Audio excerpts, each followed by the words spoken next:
Hello. Okay, put this back over there. Pick that up in a moment. How is everyone today? And welcome.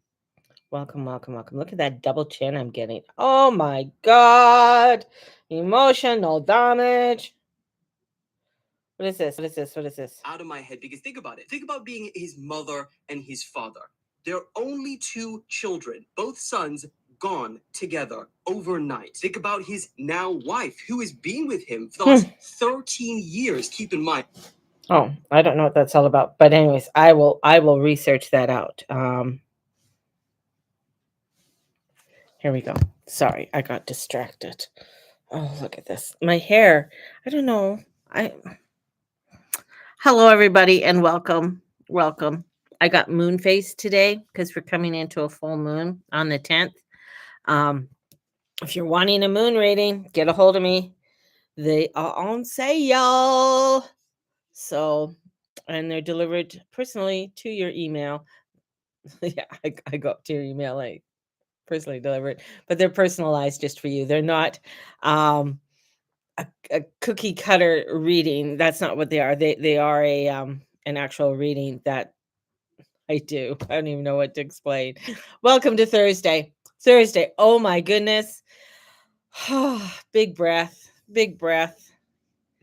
Getting into the swing of the craziness of the world. I think it's just getting crazier. I did up our Friday inspiration. It's up on my Substack. And so if you're interested in reading that, I posted up on my Facebook as well. And it is my crone wisdom. So, wow. Wow. So let's take a look at some of the craziness that we have right now that's going on. And the cosmic gamble that's happening in the world right now. It is a gamble. We are going through quite a bit of transformation and changes right now with the cosmic weather. And I mean, I got like life is a, prelude. We're on stage, we're rehearsing, we're watching everything and trying, we're seeing all the cracks and the craziness that's going on. I was just listening to Mr. Sunshine Coast, I think his name is, and he was talking about, I think it was him or was it the Fringe? I don't know, one of them, about universal based income. And Carney's really wanting to push that. Plus, he is the other thing, and this is for homeowners, is taxing your equity of your home. Not so much that, I mean, yes, you pay taxes on your home, right? Like you got to pay the city taxes, whatever taxes, utilities and stuff. But this is a tax on your equity. So if you've owned your home for a long time, doesn't matter what the home is, uh, look at your equity and just think about that being taxed. I don't know what the percentage is, but that is really a huge determinant of somebody who owns a home or even owns a second property. That's the other thing too. So if you own a second property, say a cabin, or if you're owning that, or let's say it's okay, let's hypothetically say that you've had a cabin, because I know quite a few of my viewers have cabins, and these cabins are not um they're cabins that are generational. So either their grandparents have had it or their mother or father have had it because they're boomers and they've passed it on to their Gen X. So their Gen X want to pass it on to the millennials. This is very similar to what they're doing in the UK to the farmers, right? So then they want to pass that on, but in order to pass it on, you have to pay either an equity tax. There could be, and which is kind of like a hidden inheritance tax as well. So, and also if you sell your home, once you sell your home, so the other thing too is if you've owned your home for a long time and you decide to sell it, well, then the next thing you know, you have to pay an extra tax on the income that you earned from selling your home. What? Welcome to Canada. And then they're talking about the universal base income, which is something it's up to, I think what they want to do is $4,000 a month. A lot of money. That's more money than what some pensioners are making a month. Seriously. And this is for anybody 17 and older. Like, what?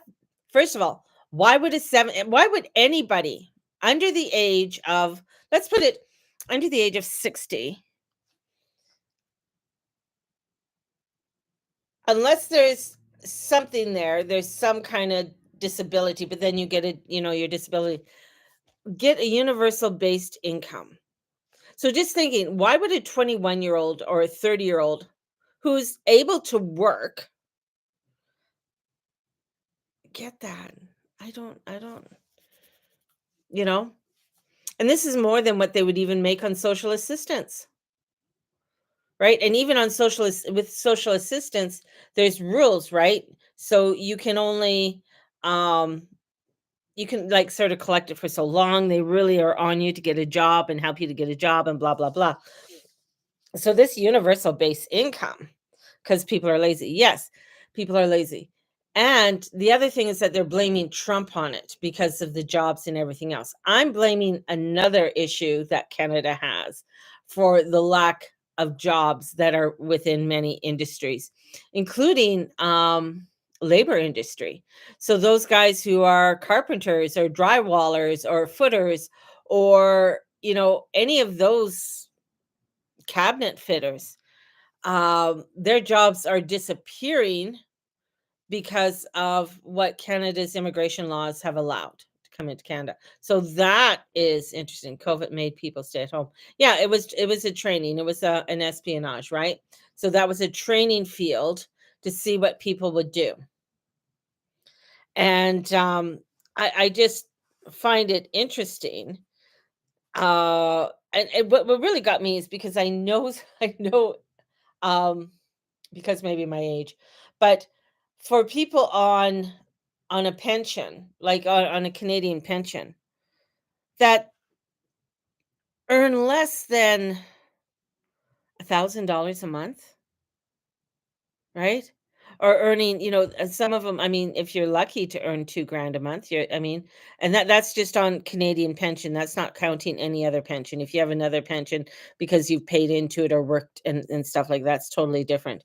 Um, but I'm just saying those because there's a lot of people in Canada that do rely on a Canadian pension.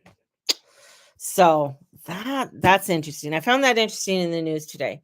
And that brings me to life is a gamble, but your soul knows the odds. So welcome. We have a sun in Cancer, moon in Libra. We want to bring things balancing, want things to feel good. Tomorrow, it'll go into lovely little Scorpio, which might put you on a little bit more edge with the emotions and everything that are going on. Airports and stuff are closed on the East Coast right now. So flights in that have been delayed in many of the major cities and airports, including Canada. So that's interesting. So that'll put especially as you're coming into the July long weekend. So a lot of people are going to be feeling that anxiousness, disruption. You're going to get a lot of angry people from there. So we're going to welcome, to the most surprising. This is soul stretching. That's what I called it, soul stretching, um, with values busting, like your value busting days of the year. So the astrology today is like pulling the cosmic lever at the casino and realizing you are the jackpot. This is where you're stepping into what is your truth, right? And trusting, and this is the whole thing, going beyond the ego and going into spirit, but not trying to shove spirit into the ego. So Venus meets Uranus, and this is at the final degrees of Taurus. And this conjunction we're going to see again next year in April of 26. Exactly at the same degrees. So mark that date. And this is all about money, relationships, and self-worth is going to be showing up. So this is like a trailer to 2026 of the main feature. So this is about disruptions, liberating, destiny, pivoting, Venus transits. And Uranus is saying, darling, you have outgrown the safe plan. Let's gamble on the soul. And that's why when you see things like the universal based income, when you're seeing things like that starting to pop up, you are starting to really look at where people want the safe bet, right? They want safety. They want to be able to uh, not have to worry about things, basically. But here we have the universe saying, I love this one piece of hair. Look at, watch this. Ding. Can't do anything. Anyways, um, is saying that you have to go forward and trust. There is another door that you haven't seen. And this is stepping out into people might people might have put you into a certain place, or you might have put yourself into a certain place. But this is getting you to feel, you might feel reckless, but what if it's not? What if it's that inner shakeup is actually a grace dressed in disguise in the chaos? I mean, if you look at the Kali or the Virga, I can't. Okay. Um,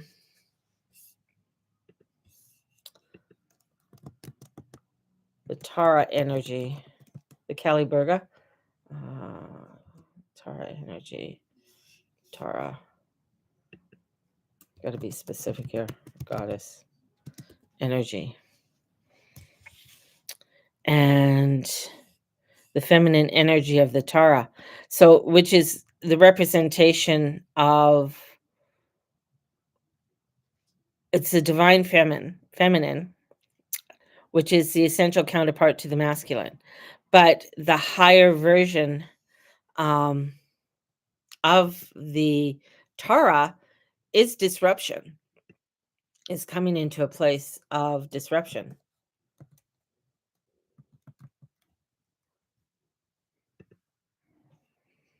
So in here, and it's part of the the Hindi religion, right?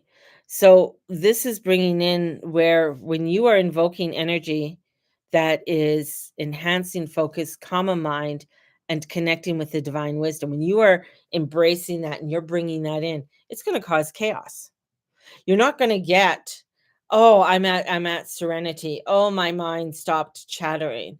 This is where this when we are invoking into this new energy, this newness, it's chaotic, it's crazy, right? And when we look at that chaos, what that chaos can bring, and that's what people don't like to look at.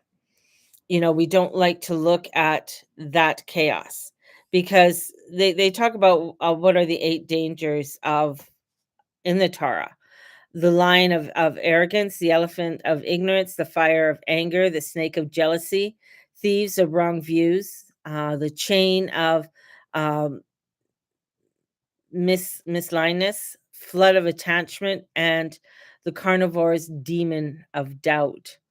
So these, okay, these are the eight dangers. Why are there dangers when you're entering into this? Because there's the temptation.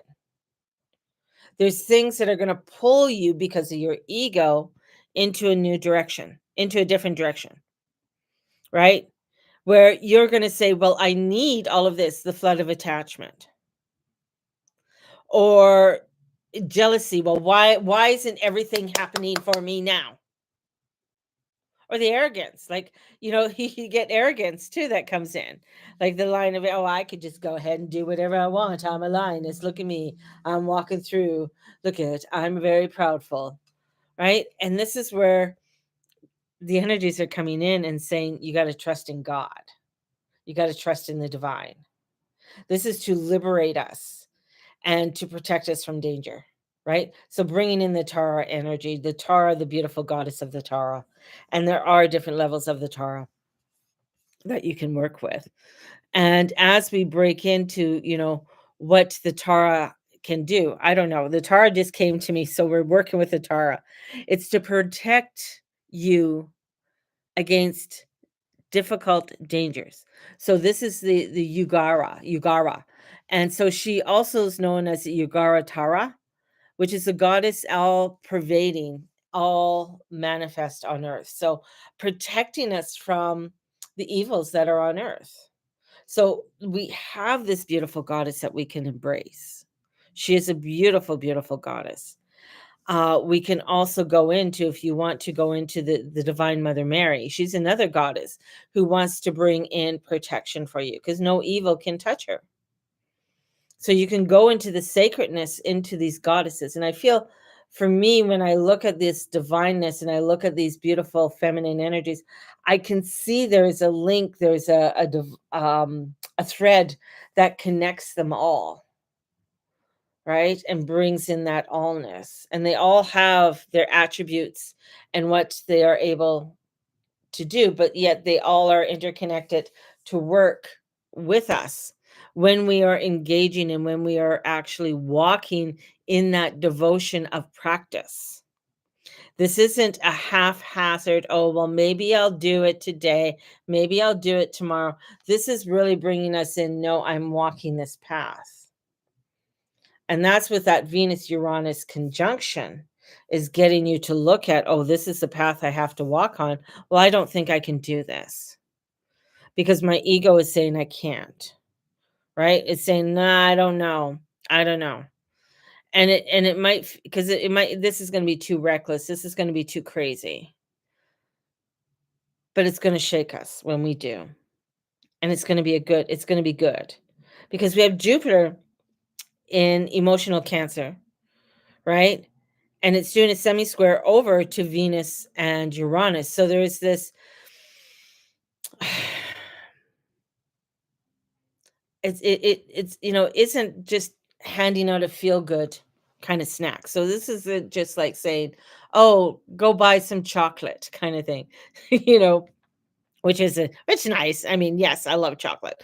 But if we're offering a buffet of the soul growth options and this semi-square to Venus and Uranus conjunction brings emotional friction, that's meant to wake you up. That's meant to get you to really say, "Oh, well, I don't just need chocolate. I need to go get some groceries. I need to get something that's sustainable." But are you too stubborn where you should surrender? Like, are you too, saying, this chocolate is going to be great and I'm going to be sustainable upon this chocolate.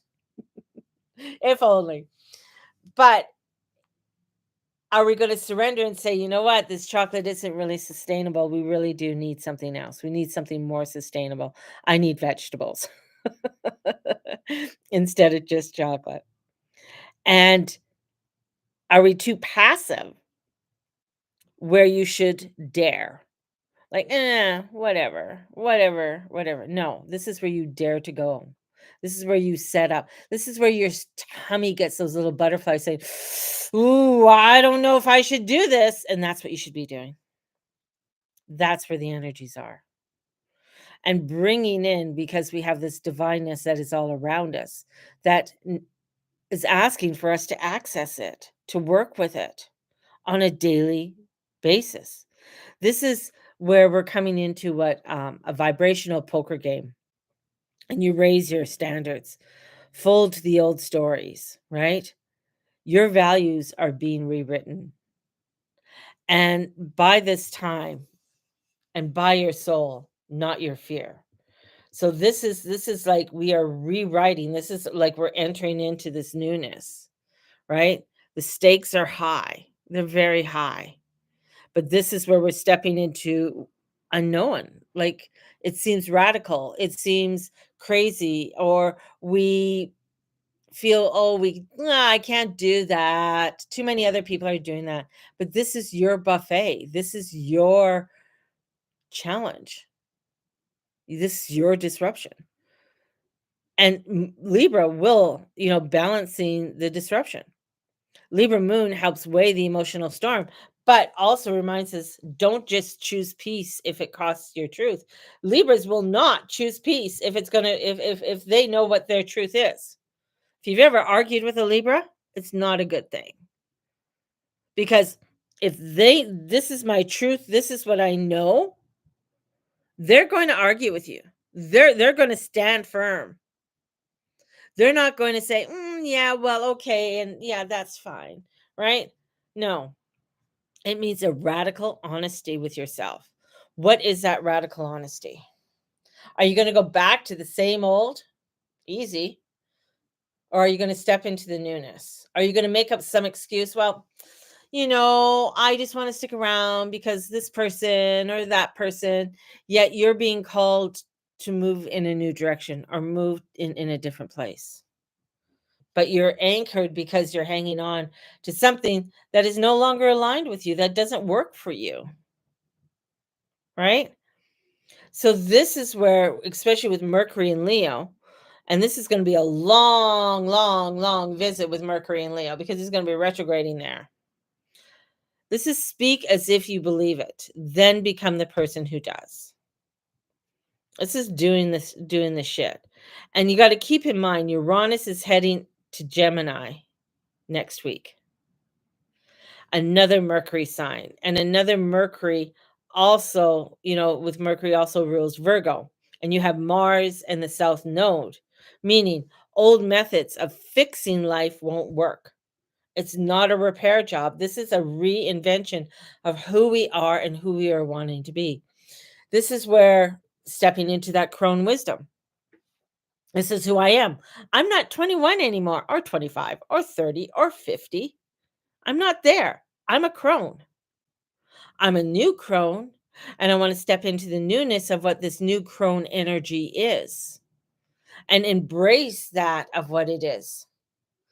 Is it scary? Do I like, the thought of being the crone? And when you Google crone, it's funny, they show the old haggard witch, like, "Eh," and I'm just like, no. I think the embracing of the crone is embracing this beauty. There's such a beauty within it, right? And such a wisdom. So where you are upon your journey, this is embracing that of where you are and allowing for that newness and that growth to come in. And Neptune retrograde tomorrow. Saturn is going on the 12th. This is reverse engineering your destiny, not by what you chase, but by what you walk away from. What are you walking away from? And embracing the newness. Think of the paths you didn't choose, the jobs, the relationships, the identities, and you said no. Those rejections shaped your soul's alignment far more than your yeses. Me saying no to nursing. I was supposed to go in and sign up for nursing. I said no to becoming a nun. Changed the way, right? Changed my whole destiny, my whole alignment, right? So this is where you look at those no's that you said. There was a reason why you said no's to them. They might have been seeming like they were the alignment, or that's where you were supposed to go, but you changed it. And Neptune says it's not about action, it's about vibration. Stepping into that vibration. You can't force this part. You can't only attune to it.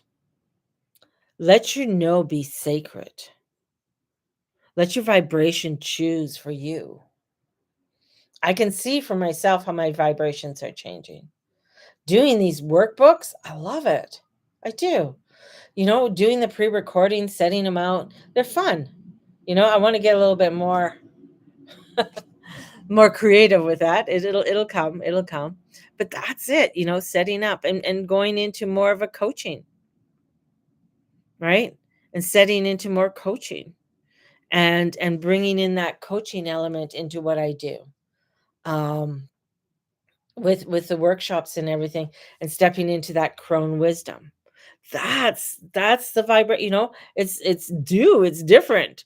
I could go back, let me just go, just be, just be the psychic. Just be the psychic. The psychic part's always going to be there for me. It's there, right? But stepping into this newness, this new vibration, it is that action. And so allowing my no to be sacred. So this is the Fool card that comes in. It's a new path. It's a leap of faith. You have the little puppy jumping at you. You're walking, you're looking up, the sun is shining, you're stepping into it. But because your soul said go anyways, even if your ego is screaming, but what if you lose? You lose. Well, if you win, you win, right? You are already winning if you're following your truth. So allow yourself to embrace that in what you are doing today, and allow yourself to step into that for what it is, right? So as you do that, the herb that came to me, and I thought it was kind of funny, is linden, Linden. It's soothing, it's heart opening, and emotionally grounding. And it's perfect for Venus Uranus shakes. So you can get a linden tea, and today to just stay in your body while your soul takes flight. I thought that was a beautiful one because I thought, oh, linden is not a herb I normally look at. So bringing in linden herb benefits. So these are some of the benefits with the linden is um, it reduces anxiety by limiting the ability of the body to get excited. So, if you're getting very anxious, um, it is one that can help you with it's a chemical reactions. It dilates the blood vessels and lowers blood pressure. So linden it's a folk medicine. It's a plant. It's a strong sedative, which may encourage relaxation that leads to sleep. So it can cause drowsiness. So it's a nice one to have in the evening. If you've had a frazzled day, I would have some, definitely I'd have some in the evening. And I think it's one of the herbs that came to me last night too, because I was like having a hell of a time just trying to fall asleep, right? And so what it does, it alleviates anxiety, and mimics the activity of the um, GABA, and it's a chemical in the brain that has a relaxing effect on the nervous system. So bringing linden in is a beautiful way of um, to help you. So, and it's an antioxidant, and it helps to eliminate toxins in the body. So it's great for the metabolism, and it reduces bloating. So I might be going out to get some linden tea. So stepping into that is I think it's important for us today. So linden tea was the one that came to me, and of course labradorite, and I have my little labradorite. I have a labradorite heart. I used to anyways. Anyways, I got my little labradorite. See, it's pretty. So this stone is magician's mirror, and it helps to see through the illusions and trust the cosmic timing, even when the ego demands a script. So take this. I mean, sip some tea and hold on to your labradorite, right? And I raise my vibration by releasing what no longer fits. I am not afraid to bet on my soul. That's your mantra for the day. Have a blessed one, everybody. And thank you for joining me. And may the Lord and Lady watch over and bless you. And if you are wanting a moon reading, or if you want to join me for the Sacred Summer Series, please DM me, and have a blessed one. Bye-bye, everyone.